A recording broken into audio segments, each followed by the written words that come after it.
Uh, and perfect. There we go. And thank you so much for the kind invitation. And hi to everybody. It's great to be here. My name is Bryan Pilkington, and I'll be speaking today on artificial conscience, AI accountability, and resolving disagreement. So before I get into some of the things I'm interested in, and again, thanks to Anna for the kind invitation and to tell you a little bit about me. So I'm a professor of bioethics at the Hackensack Meridian School of Medicine, which is a newer school of medicine in the U.S., located in New Jersey. It started about 8 years ago. They did work before that, but it's been around for about 8 years. And Anna and I knew each other when I worked at Fordham in the Bronx, and then I got pulled over when they started the medical school. So I'm a professor there in the Department of Medical Sciences. I also direct the Health Ethics Lab.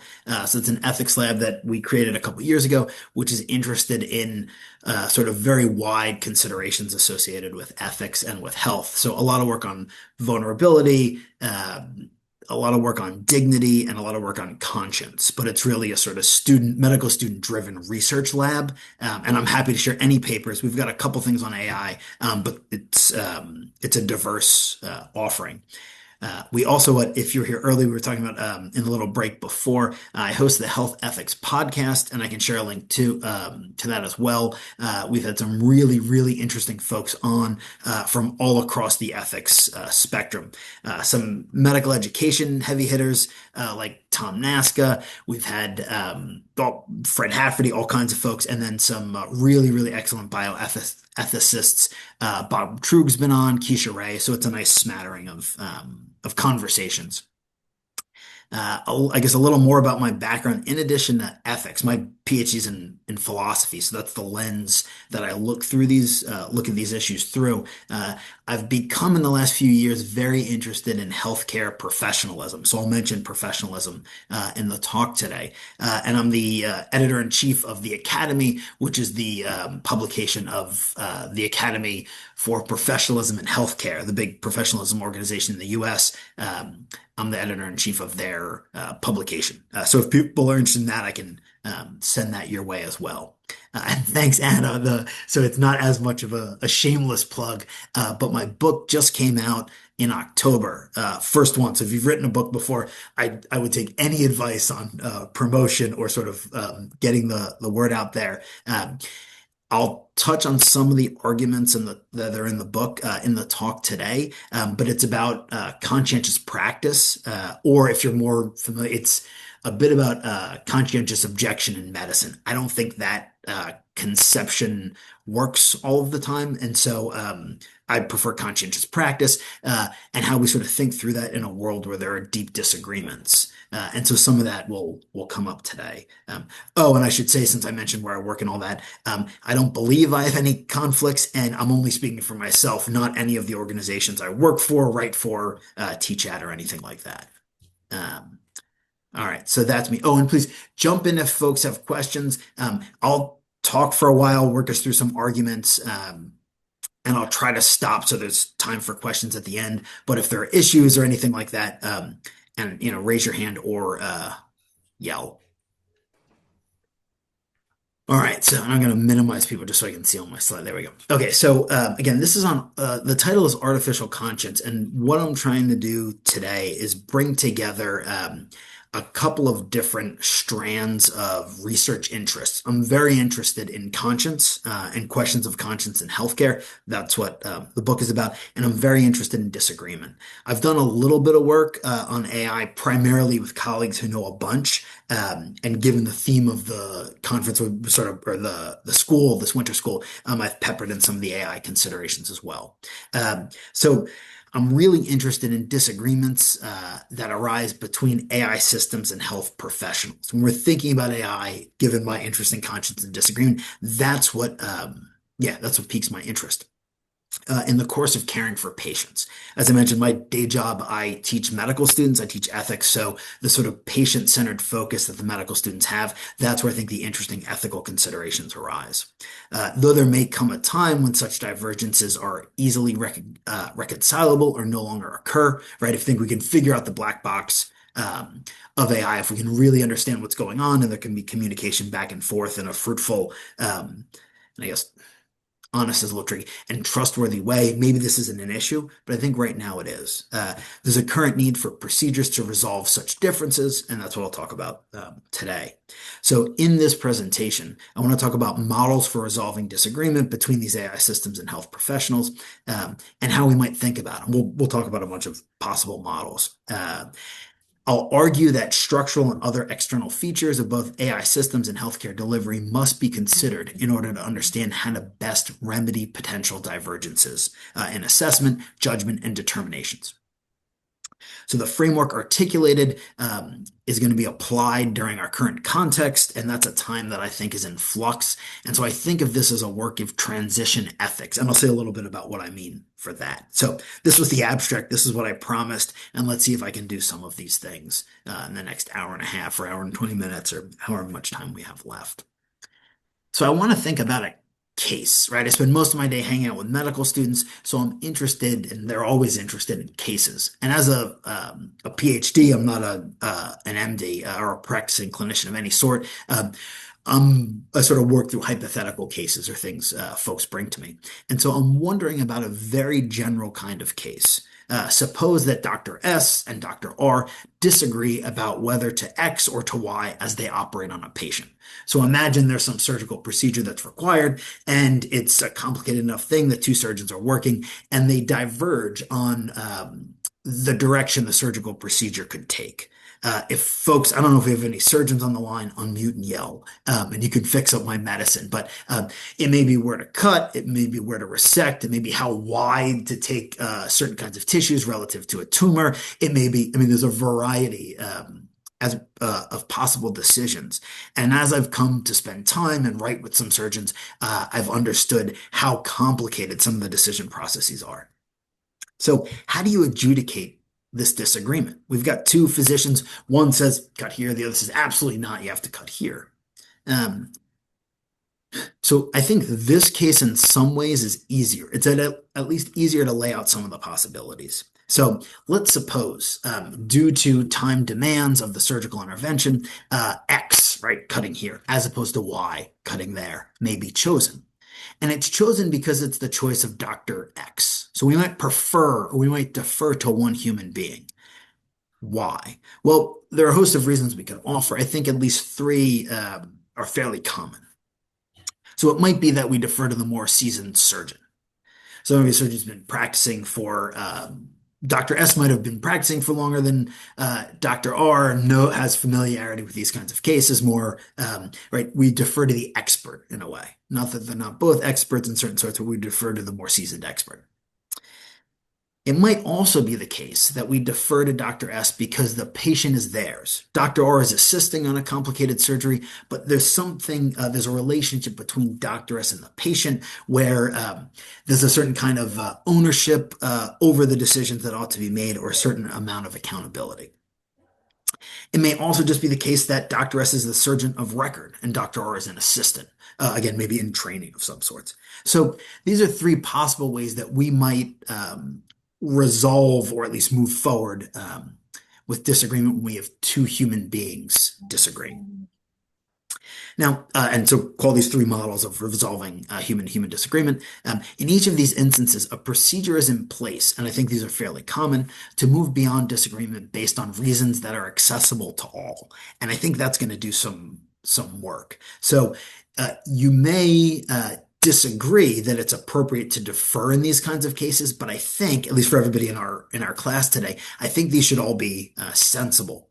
Let me run through them, and if they're not, I'll pause for a second and someone jump in and we can talk about it. So I think in the first instance, we're deferring to experience. Someone has a length of experience, a greater length of experience. They have a certain kind of expertise. They have a knowledge that we think will situates them better than the other person. In the second instance, which is the instance where it's Dr. S's patient as opposed to Dr. R's patient, there I think we're recognizing that there exists a special kind of relationship between a particular surgeon and their patient. And there may be ensuing obligations that come from this relationship. So I have in mind, in the background here, sort of the long history of the physician-patient, or now health professional-patient relationship, duties that each have, and I mean, there are many literatures on this.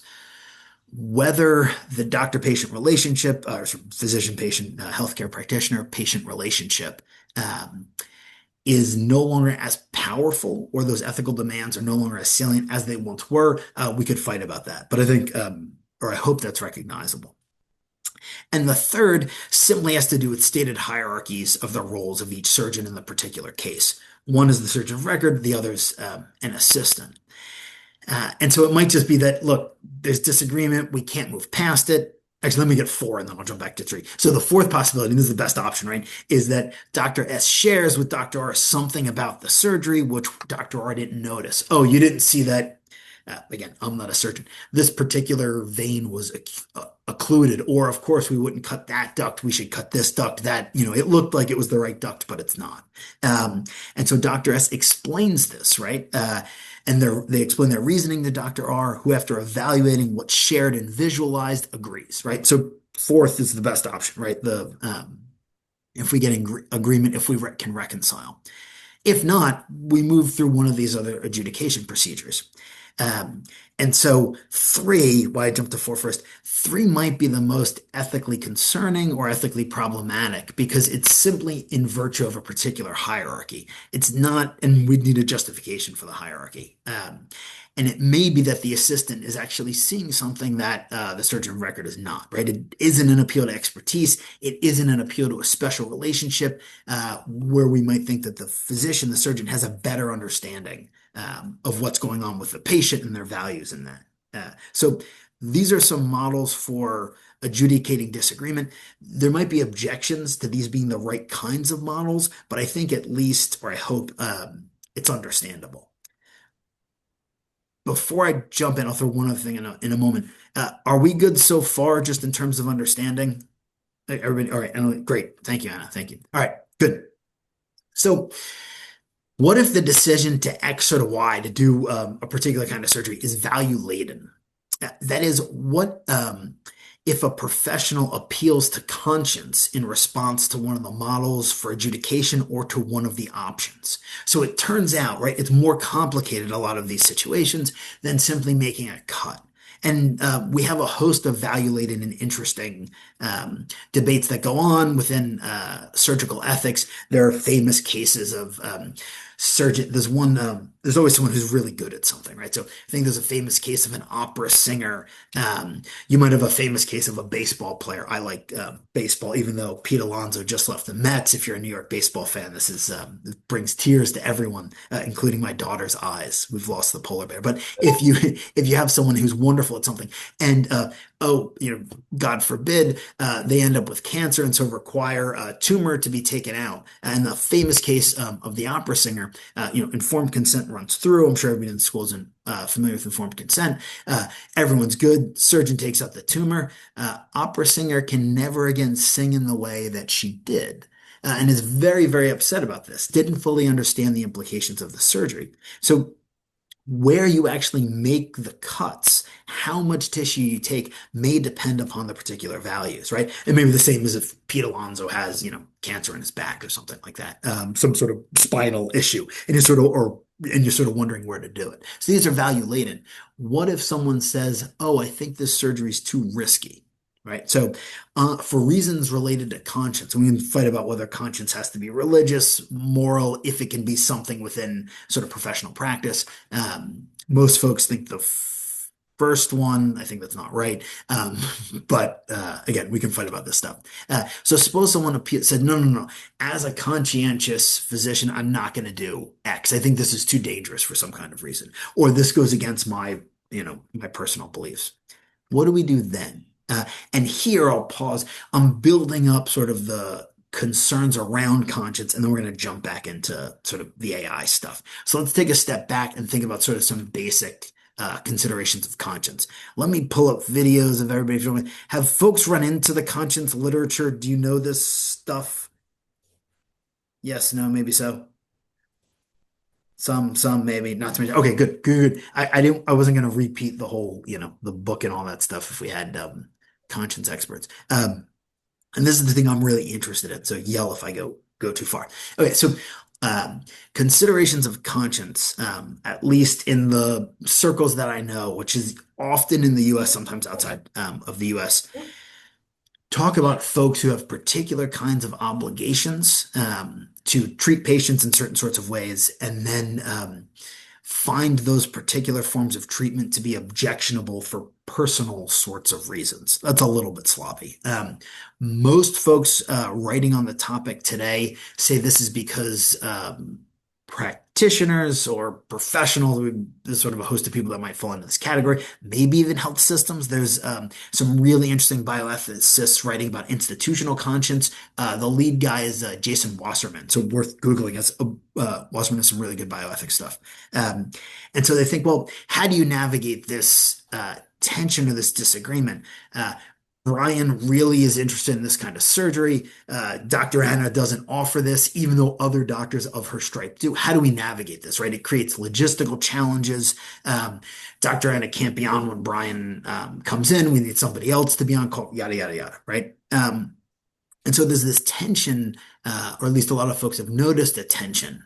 Some people don't think it exists, but a tension between sort of reasonable expectations of patients on the one hand and practitioners who would say it's often no. I think it can be positive and negative, but who may say no to a particular kind of procedure, and how it's often shaped, at least given the work by Mark Wiclair from 2011.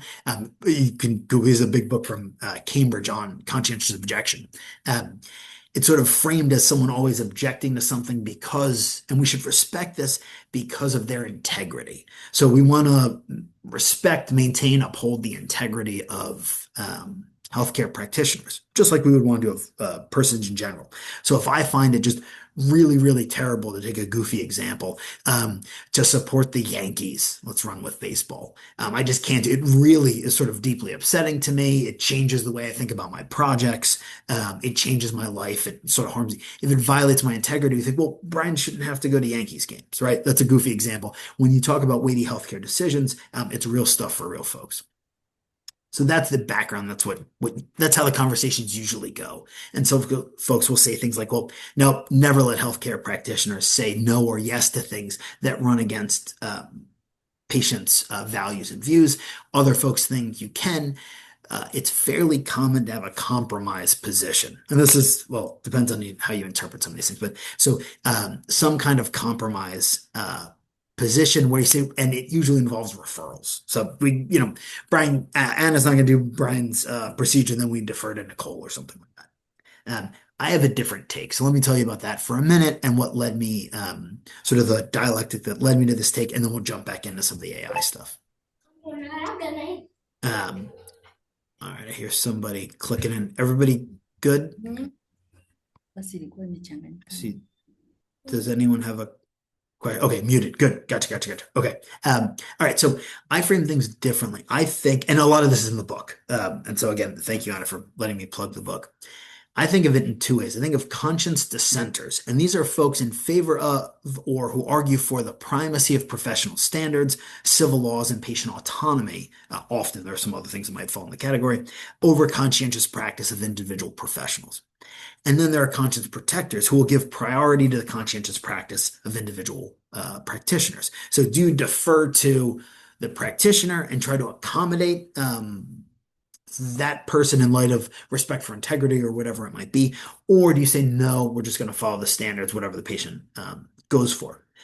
Also, full disclosure, I'm not a lawyer, and so I'm making no legal claims at all. And what I tell medical students I teach is always follow the law in whatever jurisdiction you're in. You should do that. Okay, now back to the ethics. And so there are fights over this and good folks trying to figure this out. There's a really nice paper, again, if you're interested in this conscience specifically, from Lucio and Aurora. Geez, this is now a decade ago. Arguing in favor of autonomy. And I'll say a little more about that in a moment, but it's sort of a reciprocity thing. You defer to patients, you respect patient autonomy, you respect practitioner autonomy. I disagree, and I'll say why that is the case in a minute. And then there's a strong response from a couple other bioethicists, Greenblum and Kasperbauer, who sort of go deeper into some of the philosophical considerations of autonomy, and we'll talk about liberty in a moment, and then I'll push back on it. So what this relies on, according to Lucio and Aurora, is that we really have two different kinds of conscience claims. One is traditional, which is, you should, when Brian comes in for his surgery, if Dr. Anna doesn't go in for that kind of thing, you shouldn't push Dr. Anna to do it, but Dr. Anna should refer to another physician, guarantee that that physician will do what Brian, requests, what Brian needs, what Brian wants. There's other folks who have adopted a contemporary, what Lucian Aurora call a contemporary account, and they're more concerned with complicity. If you're familiar with the old philosophical debates over sort of being complicit, it's often complicity in evil, but if that brings a bunch of connotations that are probably stronger than we need to for our conversation. So, if you could be held responsible for something. So, some folks have said, well, if I really don't go in for performing this kind of surgery, I feel responsible if I, directly connect someone with someone who will do that. And then there are fights about the conception of moral responsibility. And so, Lucia and Aurora say, well, look, it's all about reciprocity, which I think is a powerful idea. If a practitioner expects her autonomy to be respected, she should respect the autonomy of her patients, right? And a nice, right? Because we're all bioethics folks in the bioethics class. Lots of folks, at least in the US, love autonomy. It it is correct that the four principles are the most widely accepted, I think, bioethical approach, and autonomy seems to be the queen of those four, at least according to most folks. Um, I, I'm more of a dignity guy, but that's a different talk. And so I don't think this move works, right? If you thought, well, look, this actually sounds pretty sensible. You respect one person's autonomy, they should respect yours. This is what part of what it means to live in community. This is what it means to be part of a group. I think that the problem here is we're conflating different kinds of autonomy. The autonomy we think ought to be respected in patients is not professional autonomy. They're different kinds of things, and we will talk about professions, um, if we've got enough time later on. Um, and I think it also suggests an unrealistic view of persons and their lives. People have complicated lives. I find this more and more as I have little kids. Life is complicated. Different things matter to different people for different kinds of reasons. They're bound up in different self-conceptions, activities, practices. They all mean different kinds of things. And it's really, really complicated.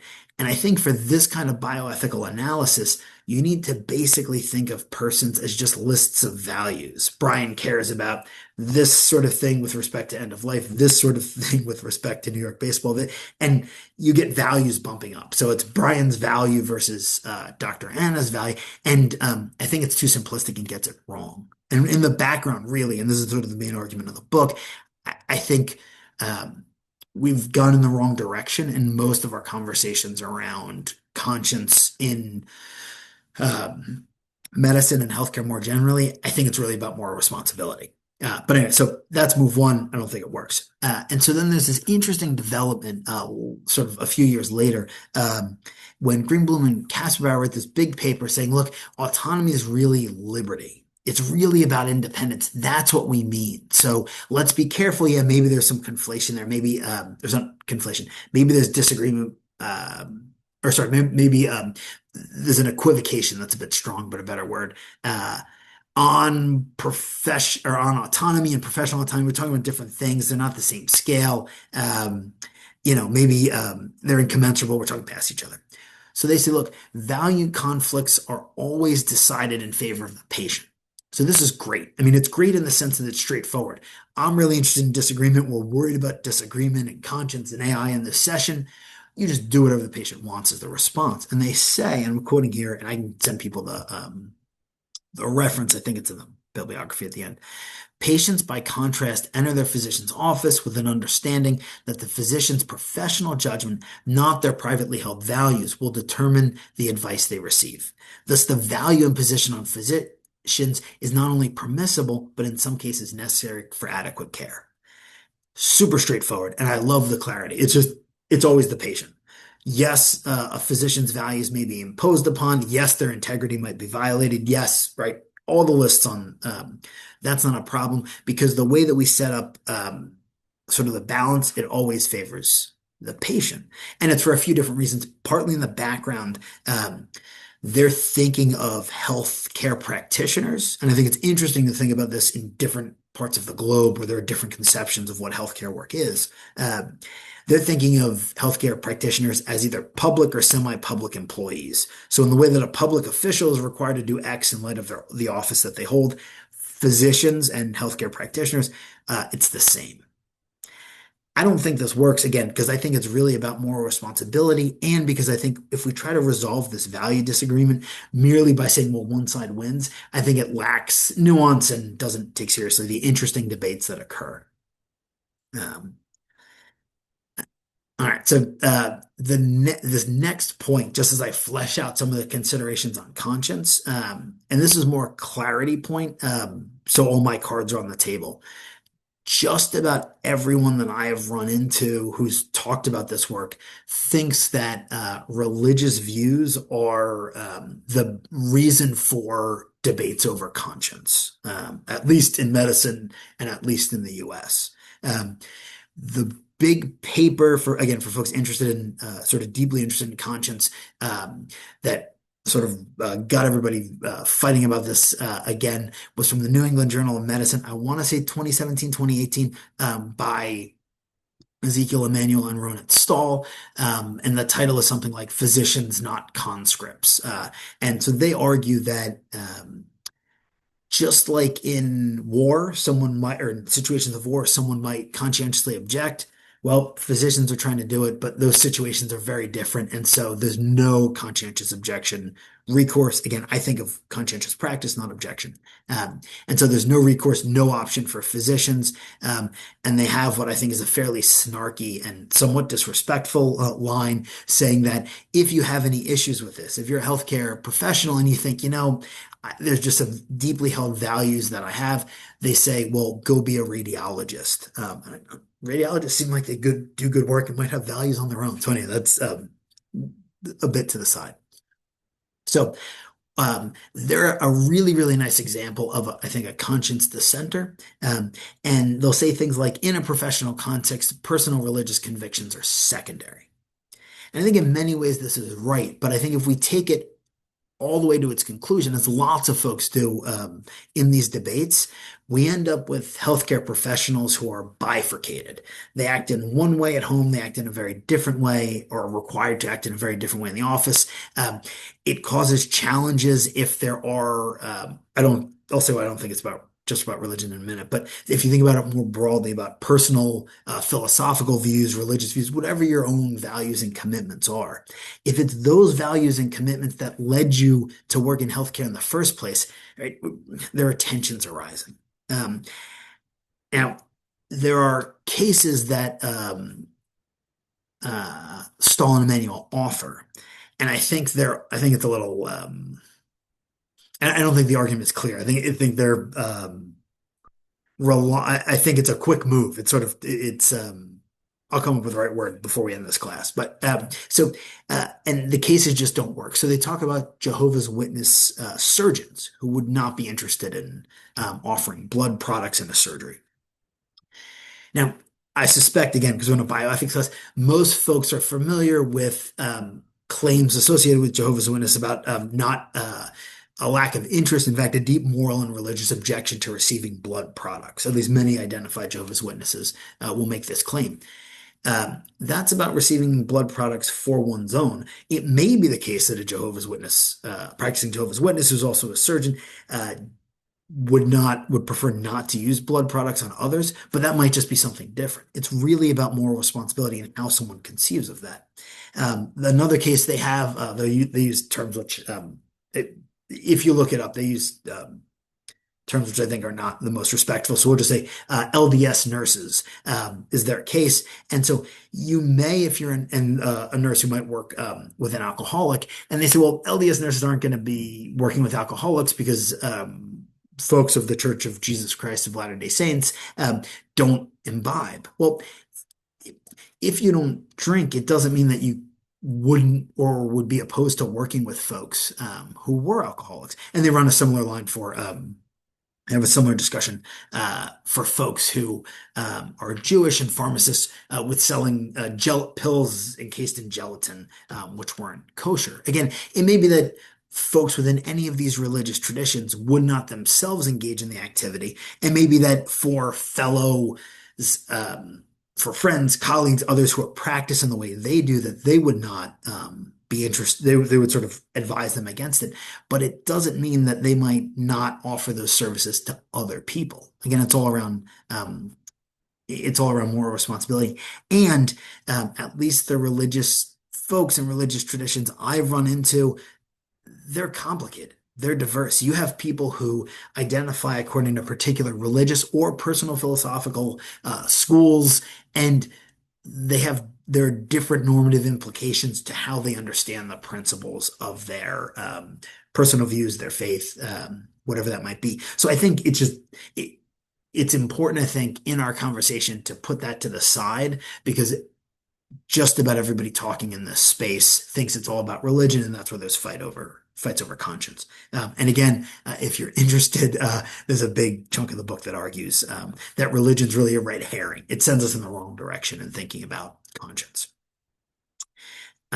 So I gestured at this already, so I'll move through this very quickly. But and I mentioned my interest in healthcare professionalism at the beginning, if you think that there's just something about the professions of healthcare, about the professions of medicine, right? We're talking about healers here, that they might be voluntary occupations. You don't have to be a surgeon, right? Go do something else. This is a Solon Emanuel line, and a few other heavy-hitting bioethicists sort of take some of these views, take them on. You can do something else. So it's not like war, no conscience, no space for conscience for professionals. And again, Julian Savulescu, again, phenomenal bioethicist, done some really important and wide-reaching work. Things like Greenblum and Kasperbauer do. I think they just borrowed from Savulescu. Thinks about practitioners in this way. They're either public or semi-public employees.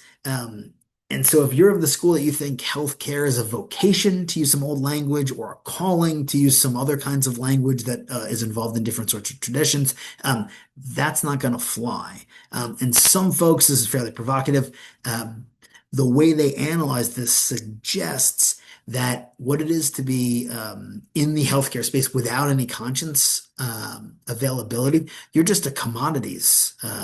So you're trading in commodities. You're not quite a commodities trader. So patient shows up, asks for X, you just deliver what's on the menu. All right. So let me sort of wind us more toward or back to some of the disagreement pieces associated with conscience, and then we'll get back into AI.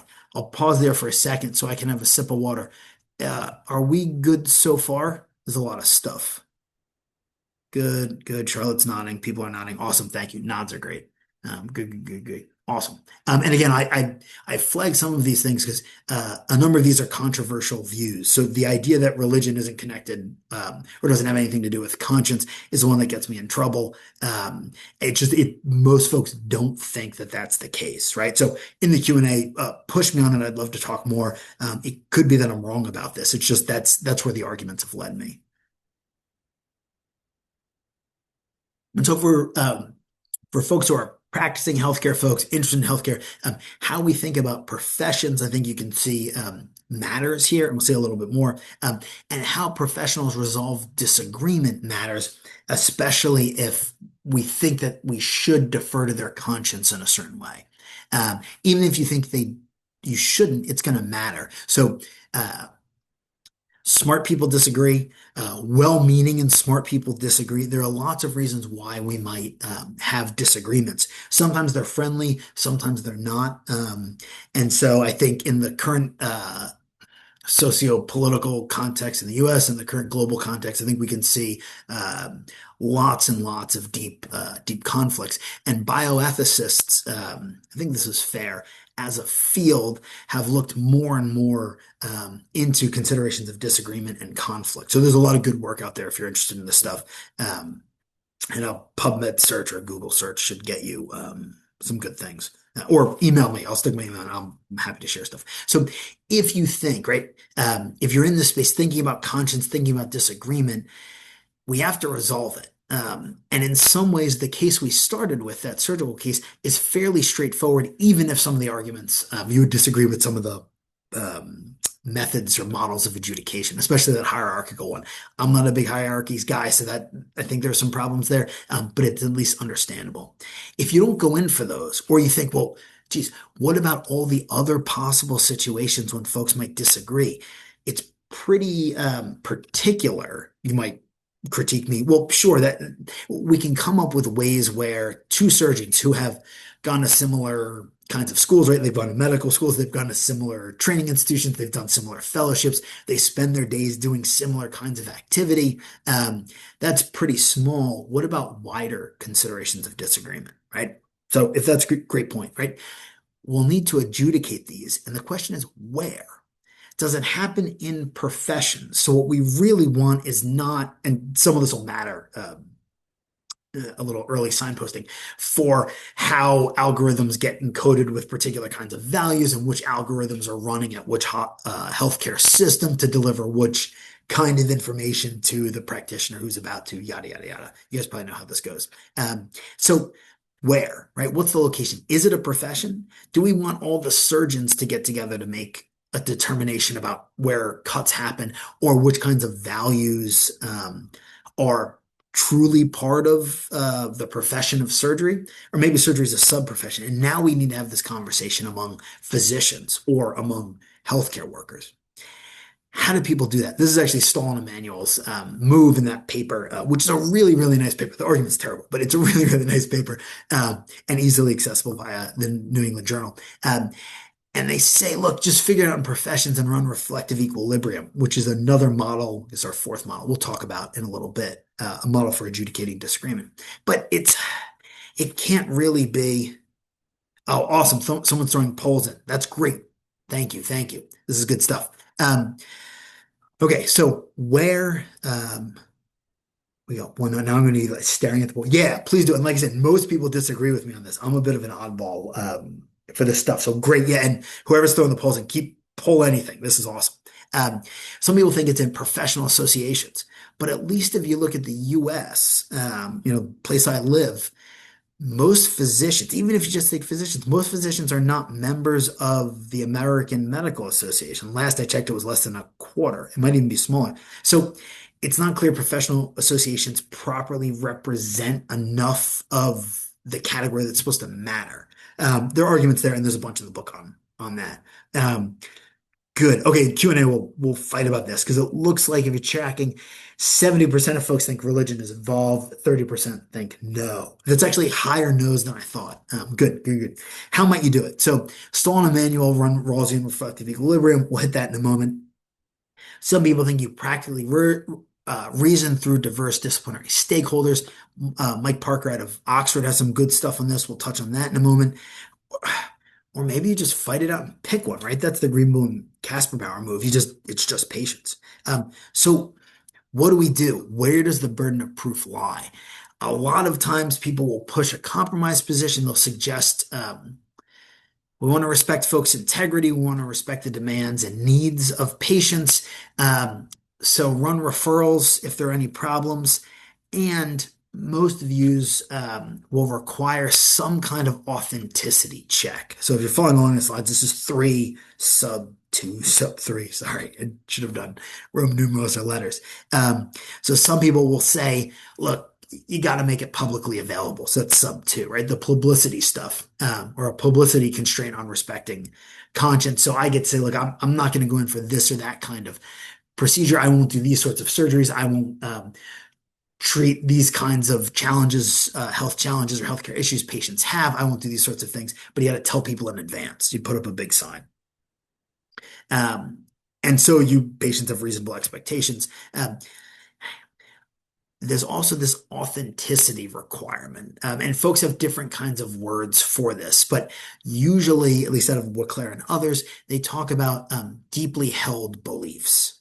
So people in the space will say things like, look, we want to accommodate in my old example, Brian's the patient, he wants X, Dr. Anna's not going to provide X. Well, if Dr. Anna's not going to provide X, it must be because she has a deeply held personal belief about this. Again, they'll usually say it's religious, but put that to the side. We'll fight about that after. And so this happened actually a good bit during COVID. It's happened other times, and I think it's increasing. This is just anecdotal, so somebody PubMed it and check the literature on it. I think it's increasing due to vaccine hesitancy in the U.S., partly because of just some bad information and inaccurate scientific claims coming out of the highest offices of government in the U.S. And so well, that's fueling some of this, but so some concerns about vaccinations. So during COVID, when the vaccination was new, we can fight about mRNA histories and scientific progress if you like. I'm interested in that too, and I can send you a paper that we've got out a couple of years ago on it. But lots of folks, increasingly, it seems like folks are hesitant about particular kinds of vaccines. And what do you do if a healthcare professional in a place where COVID, just to use the example, is rampant or is growing or is all over the place? What do you do if the healthcare professional says, well, I'm not getting vaccinated? If it's for personal or religious reasons, that person is required, at least in most of the jurisdictions I know, not legal jurisdictions, sort of spaces where people work, most of those jurisdictions, um, to show that this belief is deeply held. Now, there are different standards here. Again, not legal standards, just different institutions do this differently. I think this is terrible. I think it's a terrible idea because I think it's epistemically problematic. So for non-philosophy, I don't know how you actually know what someone's deeply held belief is. And I think, and this happened with good, well-meaning folks at good places. They're sort of probing and asking questions on tribunals about whether this person really has a deeply held belief. I think it gets us down a bad road. All right. And so anyway, lots of folks want to check authenticity. So that's the disagreement of conscience, checking my time. All right, let's go. And all right, so here's a case, and I can send you a paper, came out 5 years ago in the Journal of Medicine and Philosophy. Real case, doc called me up. This is happening. What do they do? And I'm not going to go into the details too much. I just want to use it to illustrate that there are deep value disagreements among folks about all sorts of things. And so there's a patient who's 100% pacemaker dependent, has a number of other health challenges in the situation, and isn't interacting super well. And so a family relation of the patient is there. Doc goes in, checks the patient who has significant heart issues and is 100% pacemaker dependent. So turn off the pacemaker, and the person will die very, very quickly. And so as the physician is leaving the room, the physician in this case happened to be rounding. It wasn't a patient the physician had spent a great deal of time with previously. Well, you can see it's a mom. So the child of the patient grabs the doc and says, "Hey, doc, turn off the pacemaker." And so the physician feels some moral distress over this, thinking, well, oh my gosh, if I turn off the pacemaker, the mom's not interacting, but the patient's stable.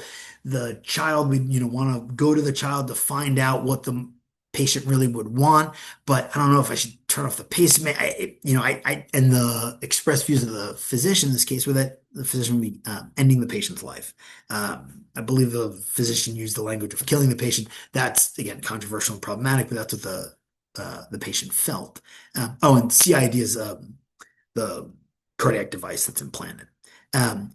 So what do you do? Well, I found this a tough case for a variety of reasons. I found it super interesting, which why it ended up getting written up, and it's in the Journal of Medicine and Philosophy. And what was most interesting, I thought, wasn't the philosophical analysis. There's some good folks at Dan Solmesi, if you're interested in this stuff, has some nice work on sort of in bodily integrity in certain kinds of ways, and sort of the importance of integration into health bodily systems. What was super interesting to me here was the medical sociology. So the sociologists who were going around and asking people what they thought about different kinds of things. Sorry, it doesn't pop up right. So if you ask professionals, if you ask nurses, sorry, my Zoom thing's there. If you ask nurses, here we go. Let's just get everybody on the table. Haha. If you ask nurses, they think there's a difference between defibrillators, ICDs, those are the big shocks. So if your heart stops, they get you back. And pacemakers, which pace your heart, right? And you can think about it in terms of different functions. So they thought, well, there's a difference between these two.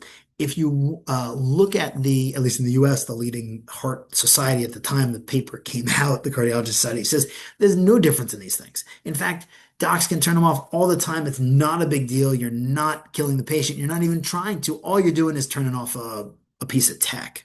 The nurses thought very, very differently about this and observed ethical distinctions between withdrawing and withholding, which the physicians, at least according to this consensus report, disagreed with. The techs who actually put in, I didn't realize most of these devices were more in line with the nurses, and it actually created a great deal of moral stress for them if they had to turn them off. Interesting thing to fight about. And there's the patients were not well informed in a lot of these cases. There's like some traumatic, like waking up to big shocks situations.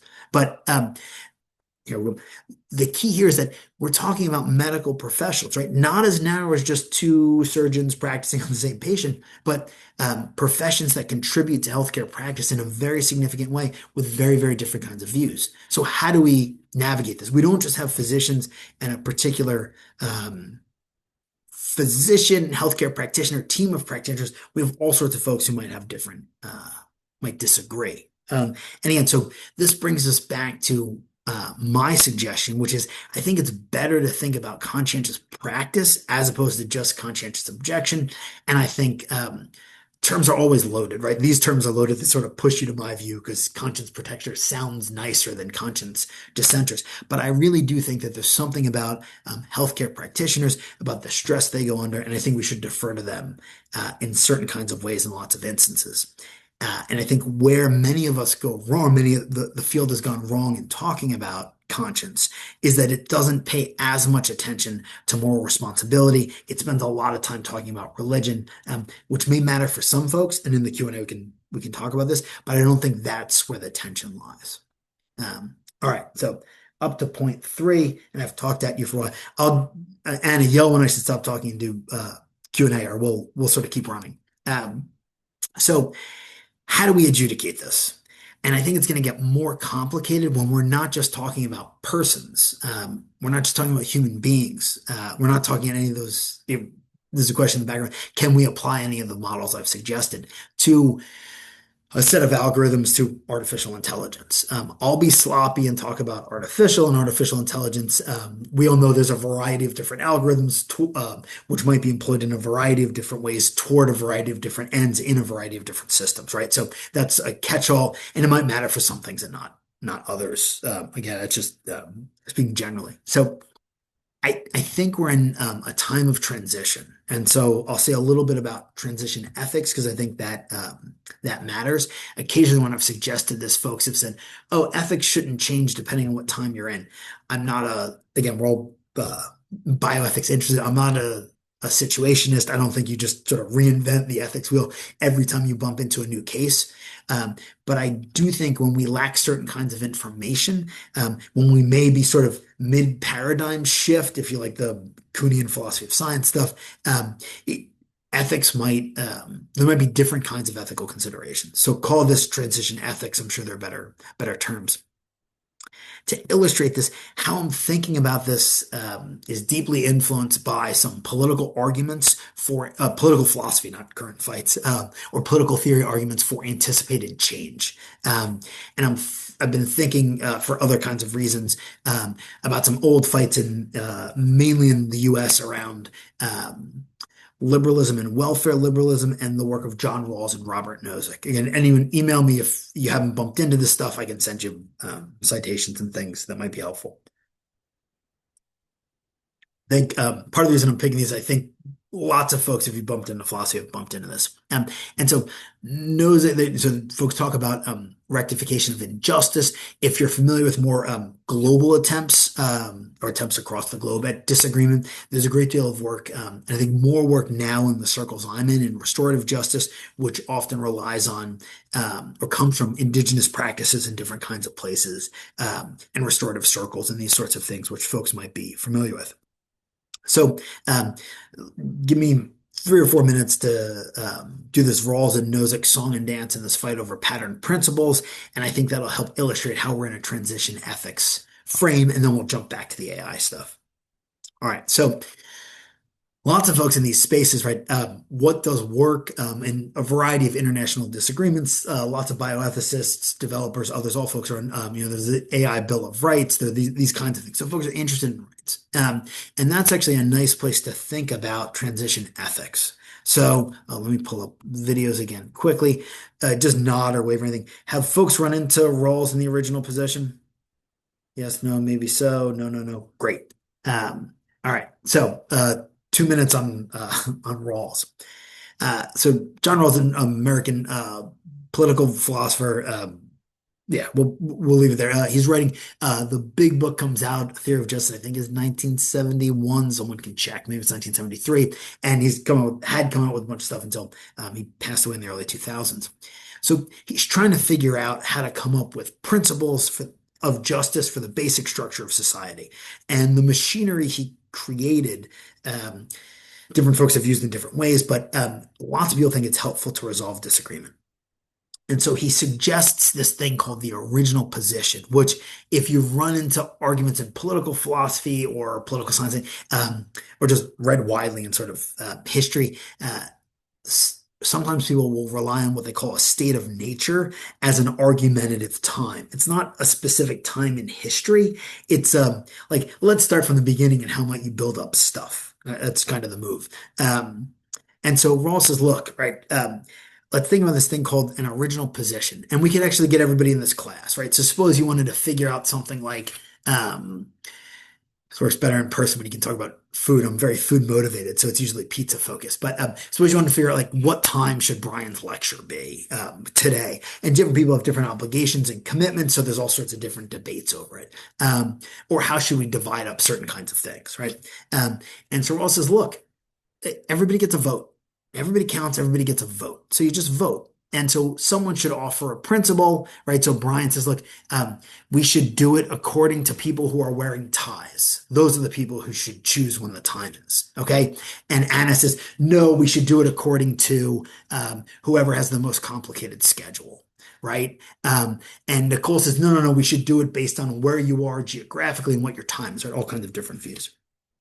Now, what Rawls does is he tweaks this sort of empty and open situation and says, well, there's one feature. Everyone involved lacks a certain kind of knowledge. And so what he says is that no person, right? So not me, not Anna, not Nicole, not whoever else is in the class. You don't know. He doesn't know his or her place in society, his or her class, position, social status, nor, actually, I'm just going to run with they because it's easy, nor do they know their future in the distribution of natural assets and abilities, their intelligence and strength and the like. More than this, Rawls assumes that the parties don't know circumstances in their society, the economic and political situation. So you don't know some stuff. This he calls the veil of ignorance. And he thinks that if this is the case, then someone like Brian is never going to offer pick the time for the class based on who's wearing the tie, because I wouldn't know whether I had a tie on. So it's a way to sift out morally arbitrary features of persons.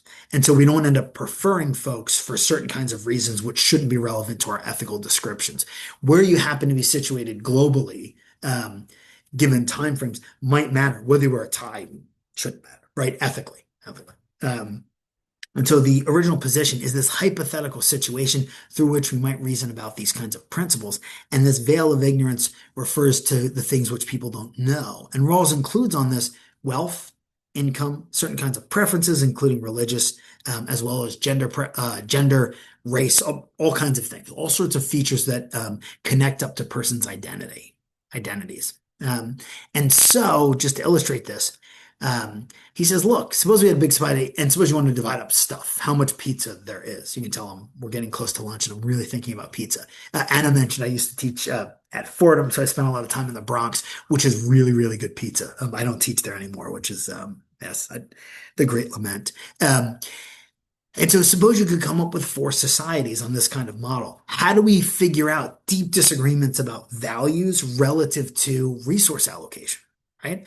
One of the concerns that lots of folks have been writing about with respect to artificial intelligence in healthcare is if there are, as there are, right? Of course, as there are great advances, and as we're able to do a lot more with the power of artificial intelligence, well, who gets these kinds of benefits? How do we do that? How do we think about this? Do some, not others? Also, who bears the costs? A colleague and I are working on a paper around climate change and artificial intelligence, and the places where well, we can talk more in the Q&A. The thing's not out yet, so but and sort of some challenging environmental factors relative to environmental justice. So actually, this is a good poll question, or I'll just ask people something and I'm going to yell. Which society do you think Rawls would say is the right one? A, B, C, or D? So not which one would you go for? Which society would Rawls go for? If you think this kind of maximin idea, this idea that you look out for the little guy, consider whoever is worst off in society, and you try to make their position the best. And the reason this is helpful also for our considerations of disagreement is that when we're thinking about health professions, most analyses of health professions, at least those I know, require professionals to be altruistic in some kind of way. There's all sorts of different ones we can get to, and we'll see. I'm not as far as far as long as I thought I'd be, but they almost all have some kind of altruistic view. So, who thinks A? Anybody think A? Nods, waves. Nobody jumping in. Nobody jumping in. Okay. Who thinks B? B, B, B, B, B, B, B, B, B. Any hands up for B? Oh, we got a poll. Great, great. Oh, that's the old one. Never mind. Okay. B, no. Okay, who thinks C? Anybody for C? Ah, awesome. Whoever's putting these polls up, you're great. So yeah, A, B, or C. I'll pause for a moment. We'll do the poll thing.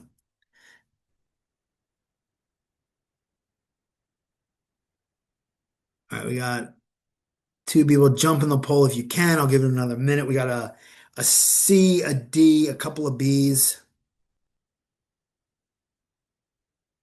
All right, B's taking one. D, D. Okay, good, good, good, good. All right, B and D tied at 3. One person at C. D's taking the lead. I feel like I'm like calling a horse race. Okay, good, good, good. All right. A lot of D's. Yeah, good, good. Okay. I'm going to minimize the poll, but feel free to keep throwing stuff in. We've got D first, B second, C third, nobody for A. All right, good. So if you are, yeah, so most people don't go in for A because they notice that you're looking for the perspective least well off, and by and large, everybody wants more stuff. If we have a world, right, a society which has 400 as an average, right, there's a lot of stuff, whatever the 400 represents. Access to healthcare, 400%, 400 slices of pizza, doesn't matter. Good. So it's equal. And we don't have time to sort of go into the nuances of claims of equality and equity and all that. But okay, so that's nice. But yeah, most people don't go for A. B, we had some Bs. If you're Anna, oh, Anna, this works. Me and you were in this thing. This is great. If you're Anna, right, any world's probably good for you, but you're going to like B, you're doing 140. Brian and Chris aren't going to go in for B. So I don't think as many people would go for B. Rawls doesn't go in for A or B. The one Rawls goes for, I forget where the poll is C. So Rawls on this is going to go for C. And the reason I will tell you is because if you really take seriously the considerations of vulnerability and you really think the person who is worst off in society, others have obligations to make that person better. That's what resolves the disagreement. And there might be something like this behind, again, though I don't think the arguments work, behind the views of folks who say, do whatever the patient wants. Patient is surely in the state of vulnerability. We all agree on that. So do whatever the patient wants, needs, requests. We're also going to say C. And that's because Chris, poor Chris, is in the worst position in each situation. In A, Chris is tied. In B, Chris is tied with Brian, but again, still worse off. In C, worse off. In D, worse off. And C is the place where Chris has the most, right? The person in the worse off spot has the most. Now, it looked like most people went for D. I'd go for D. Even if and you don't know if you're going to be Anna, Brian, or Chris, right? Because you'll be on the Veil of Ignorance. Even if I thought I might be Chris, because the chances in D are so much better, right? And so anyway, this is the Rawls's work is powerful. It upends political philosophy and ethics for a while. I can give a history of philosophy talk another time. Um, and so give me 2 more minutes on this to critique, and then we'll jump back into the conscience and AI stuff. And so in some ways, this is a transition ethics question. How do we think about dividing this stuff up if we're in a situation where we might be rethinking about resource allocation? The advent of artificial intelligence and the turn where there's so much we can do in with respect to health and healthcare. How do we think about it? So a very nice critique of Rawls's approach, and this again is going to matter for transition kinds of claims. If you're thinking about rectifying injustice, how do you fix stuff? Because once you think about Rawls, if you agree with Rawls, right? If you agree with this idea, then you're going to be a big fan of redistribution. Take everybody's stuff, divide it up in some way, and pass it out. Again, sloppy, right? So recently, like a couple months ago, the place where I live stopped USAID. Over the objections of all kinds of bioethicists and other folks. International aid is complicated and has challenges, but some of those arguments, why bioethicists argued against this, right? Some of those arguments were rooted in these kinds of considerations of redistribution, and have to do with histories of inequity, which the notion of redistributing might touch. So, in response to Rawls, again, this is a fight from years ago, the 1970s in U.S. political theory. A guy named Robert Nozick says, no, no, no, no, this can't be right. When we think about justice, let's, excuse me, both philosophers, so let's follow some just steps. Just think about the steps. Anything which comes, if we have a just situation and we follow just steps, that's all there is to justice. And so he's thinking about bequests, right? I pass away, I give something to my kid, or wills. And he thinks that, right? So if in my will, I want to give my tie to Anna because we are good friends, and I think this is a really nice tie, he thinks it would be wrong for someone to take it and chop it up and give Anna a piece, but give other people a piece too. And so he gives us a very different set of principles. And the principles are things like a person who acquires something, right? Whatever the stuff is, healthcare access, according to a principle, he's thinking about actual stuff, but the healthcare access works. According with his principle of justice in acquisition is entitled to it. So it's yours, right? I give Anna a tie, it's Anna's. A person who acquires the holding in accordance with the principle of justice, right? So it's Anna's now. It was transferred well, and Anna gives it to Nicole. Nicole didn't steal it. Anna didn't steal it. We sort of follow this chain. From someone who's entitled to the holding, Anna was entitled to it. It's Nicole's now. And no one's entitled to it except in this way. And so there's a nice artistic rendering Google gave me of Nozick. And so when we're thinking about who has access to different kinds of resources, when we're thinking about potential conscientious objection, or again, my view, conscientious practice in situations of resource scarcity, which is a common point in discussions of conscience, when we're thinking about resource allocation relative to artificial intelligence and debates about it and how it might work, there are deep disagreements there as well. Should we resolve disagreements by occluding from view certain personal features? So sure, Brian, you get a vote, the Rawlsy move, but we don't know that, you're from New York and you teach medical school and you have, not a lot of hair and a tie, right? And whatever the identity features are. And so he doesn't call it this, but he offers what I think of as the pizza objection. And so, oh, good, we can get the pizza without the quote. And if we were meeting in person, and we all showed up, right? You had a great lecture, I think this is the first one. So you show up for the day and I'm there and there's a huge pizza there. I think this is great. How should we divide this up? And you say, oh, well, I knew Brian's lecture. I looked at the slides in advance or something like that. And we should do what Rawls does. Just divide it up according to need. Whoever's the hungriest person gets the biggest piece. Or you think, no, we should chop it up along 12 other sort of ways to resolve disagreement. There are still some folks who are going to say, no, no, no, and this is Nozick. Someone ordered and paid for the pizza. So things, quoting Nozick, come into the world already attached to people, having entitlements over them. Those who start afresh treat objects as if they appeared from nowhere and out of nothing, which is a critique of roles. And so this makes the disagreement pieces, I think, even more complicated if you find either of these views attractive.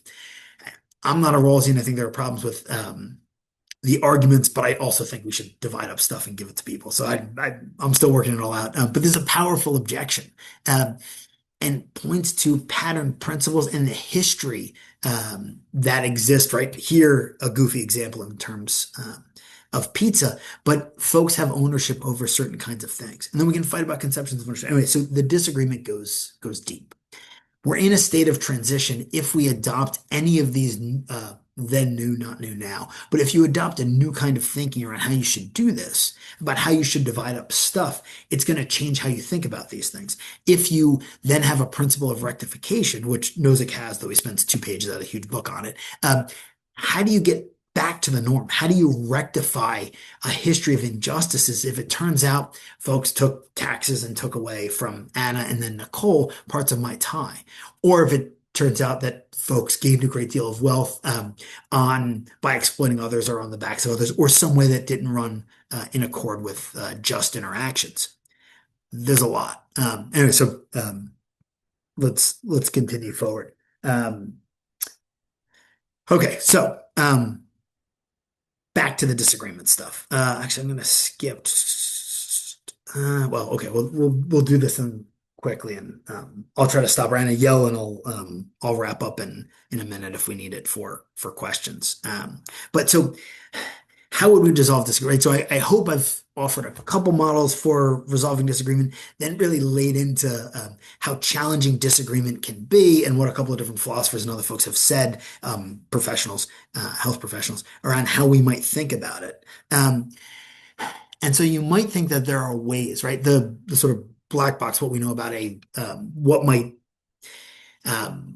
which isn't even reason, but what we might know, how we might be able to communicate with algorithms, with certain kinds of AI systems, and what we might know as the reasons for certain sorts of things, I think is still opaque. And then how do you encode different kinds of values to possibly resolve disagreement? It's challenging, and I think part of it matters, or part of what it depends on is sort of how we think about AI, if it's just a tool for us, or if it's not. And so some people think, well, you can just encode it in different sorts of ways. So this is this slide shows a paper. The information is at the top, that a couple of students of mine and I wrote, came out, I think 2 years ago. 2023. It was during the time when everyone said ChatGPT is going, like, it passed, the business exams, it aced the LSAT in the US, it passed all the medical school entrance exams, it's doing great. And so we asked it a bunch of questions that future health professionals, in particular medical students, are asked on practice exams. And it did okay, right? It passed the exam. What was really interesting for us is, sorry, this is too small, but and you can share the slides with the students. Don't send the slides out past this group, but students, please use the slides, bug me about them as you wish. If you look at table 2, under bioethical category, because we categorize these things in all sorts of different ways, and the errors and like it ChatGPT and whatever version this was, 3 point something, got half the abuse cases wrong. So these were situations that physicians might be faced with, and obvious cases where a patient had been abused. And so any physician you would ask would say, and this is somewhat anecdotal, but any physician you would ask would say, we have concerns about abuse, we have to move in a certain way. ChatGPT didn't pick up on this and doubled down in other kinds of ways, gave somewhat sophisticated sort of autonomy-based answers, but got that wrong. And so we started to think, well, look, it may not just be the accuracy, to go back to my point, accuracy versus values. It may not just be the accuracy of the model. What you get wrong might matter. And so it might be the case that we'd prefer human beings doing a bunch of this stuff. If there's disagreement between AI prognostications or algorithmically rooted predictions and humans, there might be reasons to prefer humans in certain sorts of determinations because humans have values. And again, this complicated stuff here because it depends on where we are and all that. This sort of cultural different values are culturally related in lots of ways. But it might just be that even if, before we bring the AI doctor fully online, um, we might be concerned that even though it got 99.9% of the diagnoses right, if that's the case, it got some things wrong. And those are things which you just can't get wrong, and still be, a member of this profession, yada, yada, yada. All right. Two more points, and I'll stop in 2 minutes if there are questions, or I can just keep running. And so in the background here is this big philosophical question, ontological question about whether AI is a tool or whether it's something else if it's a colleague. And I'm torn. I think I'd like to think of it as a tool, and I'm not an AI ethicist. I just think about this stuff. I'm more interested in or I've done more work in these other parts of the illustrating the talk. But I get how scalpels work as a tool. Um, I get how sutures work, right? Thinking about this surgery case at the moment. I get when we make this advance, right, in surgical procedures and we're now doing laparoscopic stuff and we have cameras and ports. I get how robots work, right? So if you've been a physician, right, or a nurse in these spaces, right, the Da Vinci SI or whatever the right newest robot is, you get 3 arms, you can do all sorts of cool stuff. It's a video game, like this thing's great. AI seems different to me. It's making decisions. It's not just being used by people. And if one of the colleagues, Dr. S or Dr. R, were simply an AI output,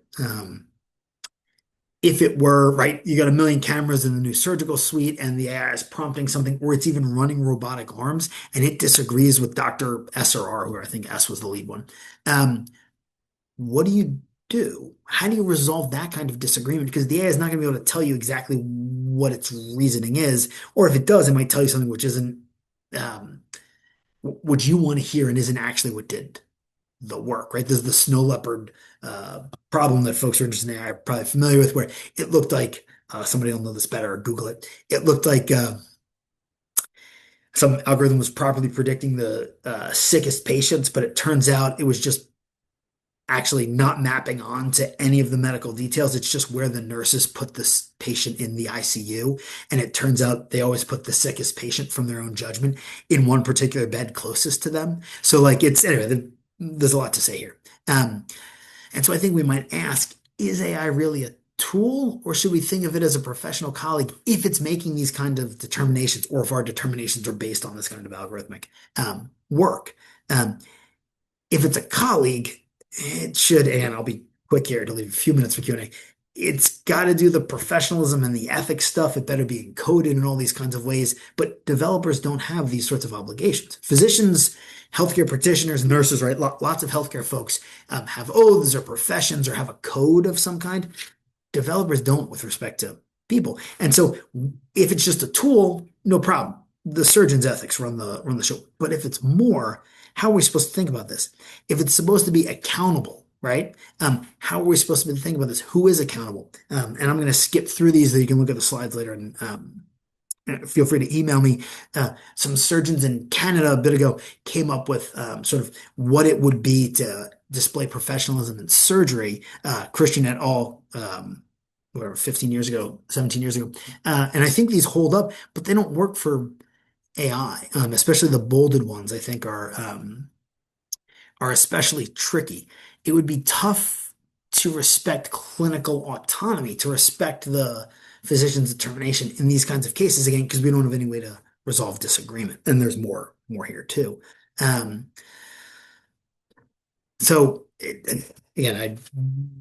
this stuff is so interesting that there's clearly too much on this slide. But I'll well, let me pause. What time am I at? First, let me pause here and just wrap up. And so I think there are big questions in the space around control and accountability. A lot of folks think as long as you have a human in the loop checking stuff, we're fine. I think the more interesting and pressing questions are around our own humanity and the kind of humanities question. What does the influence of AI, how does it influence us? And I'm seeing this as I teach medical students in my little circle in the world. Um, and with leaders in the field saying things like, look, you don't have to write the paper. Claude, ChatGPT, there's a system that's going to write it for you. Um, where human beings really matter is the editing. And I don't think that's correct. I mean, if you're a writer, if you've written stuff, I've only written one book, so like I'm not the best person in this space, but if you've written things, the editing, it, there's all kinds of influences on it. You already have a pre-done paper. If you write a paper from scratch versus edit a paper on the same topic someone else wrote, you're going to get different kinds of things. And I should have cited it. Email me and I'll get citation. There's some really interesting stuff from Brian Earp, who's at NUS, Oxford, Singapore. Somebody Google. But Earp stuff overall is really, really good. The stuff that I've read. And there's a newish paper out, sort of highlighting the different kinds of influences that might lead an artificial intelligence system to produce a paper, to produce a judgment. And even if you agree with it, um, it's going to have influences that you're not aware of, right? So when I give you my big story about this stuff, part of it's influenced by having bumped into Rawls and Nozick and other sorts of folks. If you haven't, but the AI but the paper that you put your name on, because you edited it, did connect up with these things, but you didn't know it. Anyway, there's problems. And so I'll stop there. And if there's questions, I've said I've stopped 10 times, sorry. I'll take any questions. There's a couple other, I think, models for resolving disagreement I can talk about if you want me to talk about more, or look at the slides and email me, or read the book. So I'll stop talking there and ask for questions. And if you guys just want me to talk more, I'll talk more.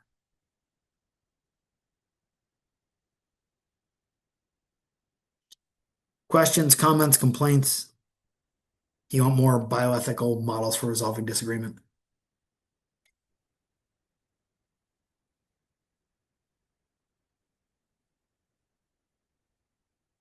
Nicole. Yeah, yeah, yeah. Oh, and I can take the slides down too if that's helpful. Yes. I had a question about like, did you put in the chat when you were doing your research, like real examples for them to detect abuse? Oh, for that one. Yeah, yeah, yeah. So there's yeah, good, good. So we had a bunch. So yeah, so for this paper that came out in 2023 in the Journal of Medical Ethics, and the citations there and has all the stuff.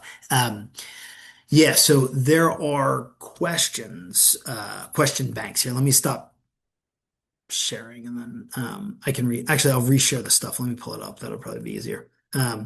There's this will take me 2 seconds. Sorry, everybody. How do I go? Okay, good. Oh, good. Awesome. Awesome. Awesome. All right. Yeah. So let's go back. So here, yeah. So there are questions. There's a number of different practice questions banks that future physicians train on. So they, study all these questions to figure out how to pass the relevant exams. And so we had samples of these questions that were vetted in whatever appropriate ways they're supposed to be vetted. And then my students, my research colleagues, inputted these questions into um, the relevant AI, right? And I think it was ChatGPT, and so whatever number. And so cases where when a physician trainee is practicing, or if a physician faced this situation, they might have said, "Oh, given the following." I'm not a physician. Given the following bruising, given that this is a spinal break, given that, or a spiral break, given all these kinds of things, this is a case where we should be concerned, and uh, the algorithm never even thought of that. And I thought it was interesting that like where we get stuff wrong, has been an interest of mine, I think, for a long time. So what kind of errors do we make and why? And so I found it very interesting. My students found it interesting that even though it got all these kinds of things right, it answered the question, it respected autonomy, and then when you queried it as to why it did this, I mean, it would give you somewhat sophisticated answers. Sometimes it was just wrong, right? Sometimes it sort of answered the wrong question. It didn't do things super well, but it just seemed to get the abuse stuff wrong. And those are situations where we thought right, physicians have to get this right. Um, does that help? Yes, yeah, I was just curious. Thank you so much. Yeah, yeah. And I think there's like, if you're interested in doing research on AI, again, I'm not a leader in the space in the AI space in any way. Um, and a bunch of my medical students, and students know at my medical school, there's a ton of research where they just sort of ran it through. So there will be a plethora of examples, and I assume tons of papers published in the past 2 years because there's just so much stuff now. Though apparently a bunch of them are fake with fake citations, but I lament for another time. This one's not. This one's real. Um, but there's a lot of people who used Chat GPT, used large language models in all kinds of ways for research. And so you could find a lot of this stuff if you're looking to do this kind of work. Thank you. You got it. Okay, can I speak now? Please. Okay, so actually, as you spoke, I actually had concerns that were I could easily relate with. Sometime we have access to cable TV, and then you see things like surgeons coming online on reality TV, carrying out surgeries, botched surgeries, transition surgeries. And then I'm concerned because a lot of time you wonder why such a thing should be done online, knowing the fact that it seems like you're marketing these Good. ideas, and then you're making it seem as if everyone you do is successful. But we know that sometimes they have errors. We just need to go to the internet and we see the whole lot of errors that take place on that in such surgery. So I can relate with that. And I've actually had questions on how ethical it is to come on TV, get people on TV. Probably they've signed some consent, informed consent agreement, and then they perform these surgeries online, and maybe 90% you come out and say it's been successful. So my question is like, are you marketing these surgeries? Are you telling people that this is the way to go? So that's how I Yeah. relate with it. Thank you. I'll Yeah. comment after this. Thank you. So great question. Great question. And okay, so let me start an answer, see if this helps. Because I'm not a surgeon. I'm just super interested in ethics, and lots of cases are in surgery. Actually, the talk I gave a couple years ago, and in this group was about the conscience of surgeons in wartime. So anyway, clearly there's a lot of surgery stuff going around. Yes, so I would have concerns about marketing surgery. I think there's a longer answer that follows the history of the surgical profession or sub-profession, because even if we think about the language used to describe operating rooms, it's a surgical theater, right? And so if you think about the history of surgery, especially like 1900, my history is not great, but as we make turns, when surgeons, especially after the germ theory of disease, 1904, 1905, when surgeons can start really helping people, right? As opposed to thinking about the Hippocratic Oath, when like one of the things you don't do is cut people. The sort of the ancient Greek stuff. When you think about surgeons really being effective, right? This is new. Even if we think about research ethics, some folks will distinguish not only between therapy, practice and research, but they think of surgical practice as something different. So I think there's a history there. But I agree. I would be concerned with marketing surgeries. I personally, even if it's in the informed consent document, I wouldn't do it and I wouldn't publicize it. That's just me, right? This is my 2 cents.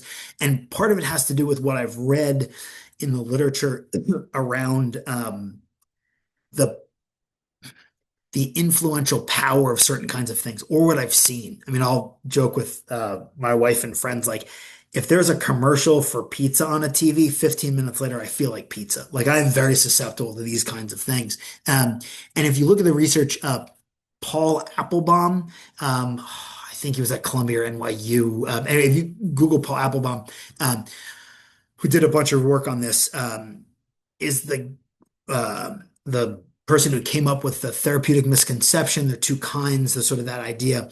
And very quickly, um, in interviews, and if you email me, I'll send you the papers. But in interviews with potential research subjects, when the interviewer says like, "Hey, what do you think this research is about? Do you think it'll help you?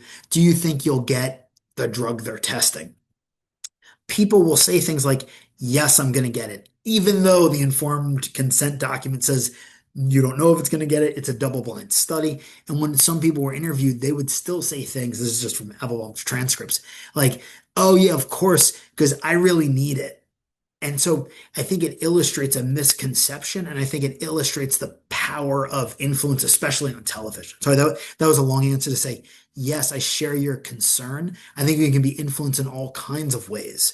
TV is not the bet, shouldn't be a reliable belief forming mechanism, if you like the epistemology language. But I've run into folks in my own spaces who, given pronouncements from the highest levels of government in the places I live, have adopted sort of radically inaccurate, according to the best medical science, ideas about medicine. So anyway, yeah, it's a great question. It's a great question. Okay, so I have another observation. Oh, sorry, yeah, someone else put their hand up, but somebody else tell me who. I'll take any questions. Okay, sorry. Should I lower my hands? No, is it a follow-up on this, or I'll jump to Victoria and then jump back to you? Okay, jump to Victoria. Okay. Thank you very much, Professor Bryan, for this insightful presentation. It's a very interesting topic, and also the same for me. And I'll tell you frankly, half a year ago, I came across your article, the study that you have just presented. I had no idea that I'm going to assist in. Oh, wow, that's cool. Yeah. So I'd like to share some of my experience, because I have recently started I'm conducting a project on exploring how medical professionals perceive the integration of artificial intelligence into clinical practice, and with a particular focus on this ethical responsibility and professional autonomy, and some other issues as well. I am from Moldova, and I am also bioethicist and teaching medical students at the medicine university. I just have some findings, not so much. This is in a process, my research, but it's based also on qualitative interviews with the physicians in my country, representing different medical specialties and the professional experience, level of professional experience.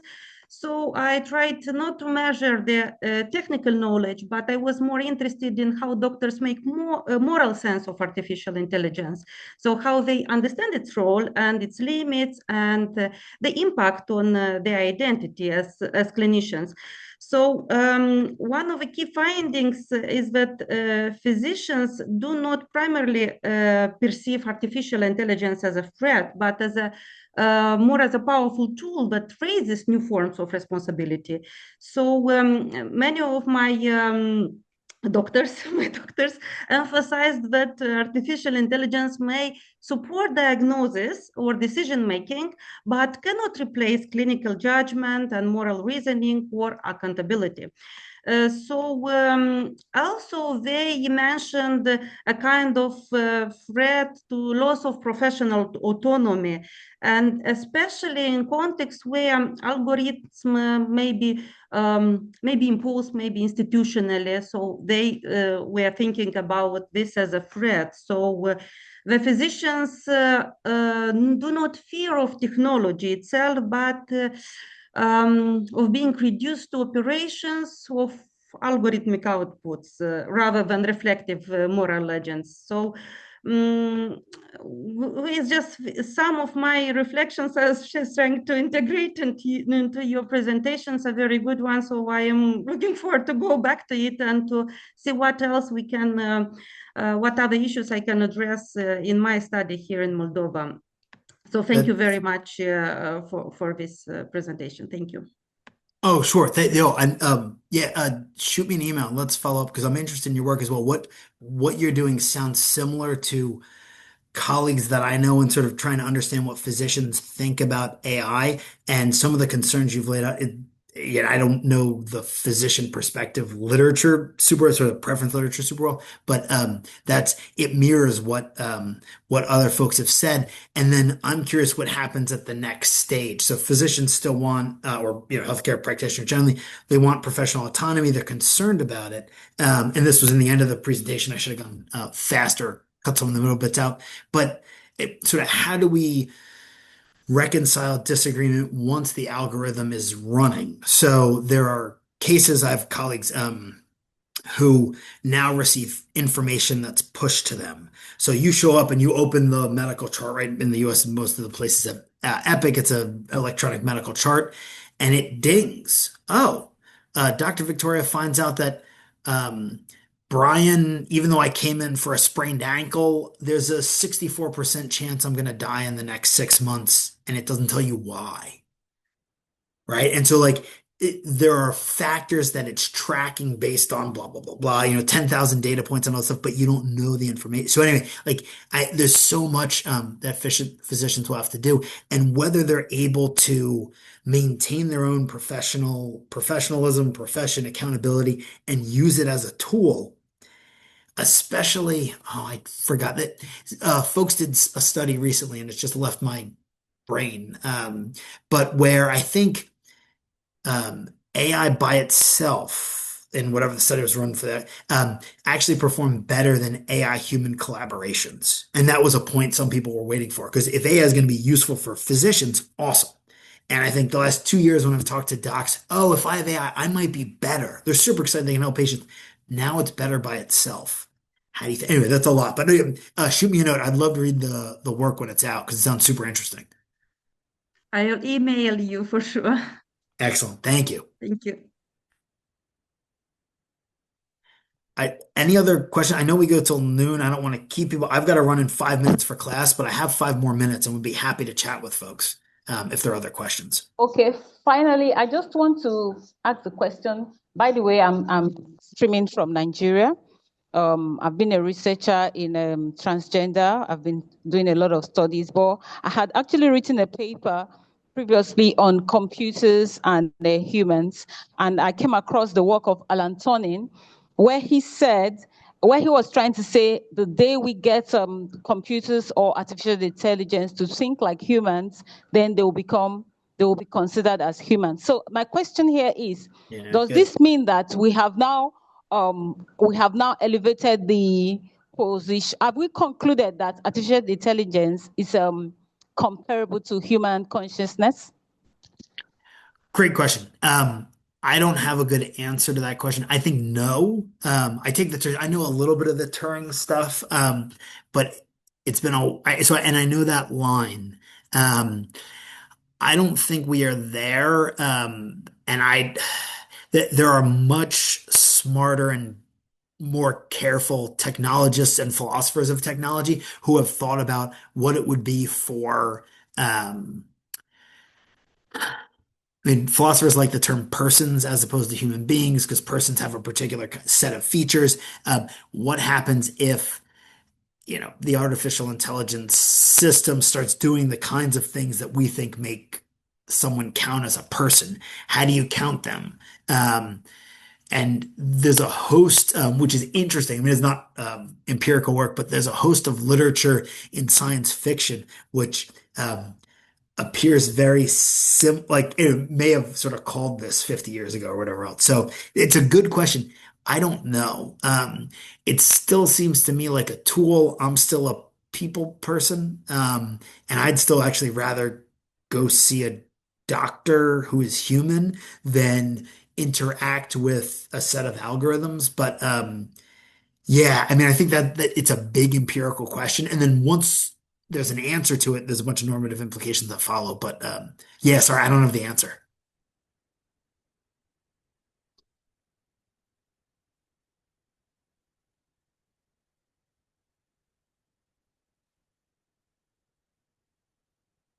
Thank you. Thank you. Sure. Yeah. Yeah. And any other questions?